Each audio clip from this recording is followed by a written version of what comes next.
জুড়ে লোকেদের জমি কেড়ে নিয়েছে, শুধু জমি কেড়ে নেয়নি, বলেছে বিয়ে করেছো তাই কি বউটার অধিকার আমার। এই হচ্ছে তৃণমূল কংগ্রেসের শাসন।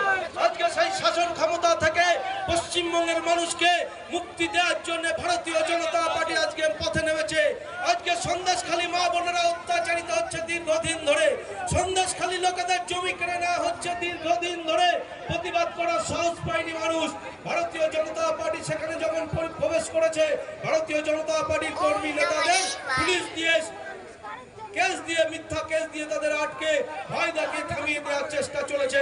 কিন্তু বিজেপির কর্মীরা দমে যাওয়ার লোক নয়। বিজেপির কর্মীরা আজকে তৃণমূলের হারমাদের কাছে ভয় পেয়ে পিছিয়ে যাওয়ার পাত্র নয়। সেই জন্য আজকে সাধারণ সন্দেশখালীর সাধারণ মানুষ এর প্রতিবাদ করার সাহস পেয়েছে, গর্জে ওঠার সাহস পেয়েছে।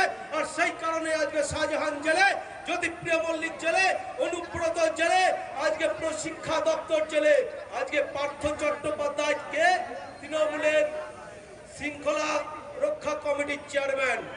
তাহলে তৃণমূলের শৃঙ্খলাটা ঠিক এমনই যেমনটা ঠিক পার্থ চট্টোপাধ্যায় করেছে।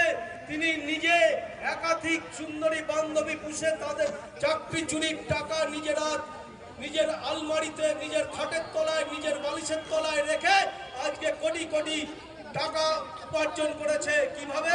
শিক্ষিত বেকার যুবকদের চাকরিটা বাজারে বিক্রি করে।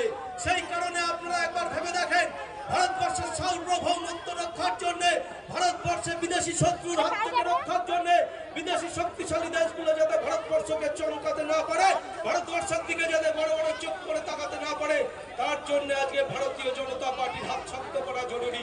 সেই জন্য বন্ধু, আপনারা শুভবুদ্ধি সম্পন্ন রাজনৈতিক সচেতন মানুষ, আপনাদের কাছে আবেদন জানাই, আগামী 1 জুন আপনারা বিজেপি প্রার্থী স্বপন মজুমদারকে 3 নম্বর প্রধান টিপে পদ্মফুল চিহ্নে ভোট দিয়ে বিপুল ভোটে জয়ী করবেন। এই আশা আকাঙ্ক্ষা রেখে সকলকে নমস্কার জানিয়ে আমার বক্তব্য শেষ করলাম। ভারত মাতা কি জয়। অসংখ্য ধন্যবাদ আমাদের মাননীয় জেলা সভাপতি মহাশয়কে।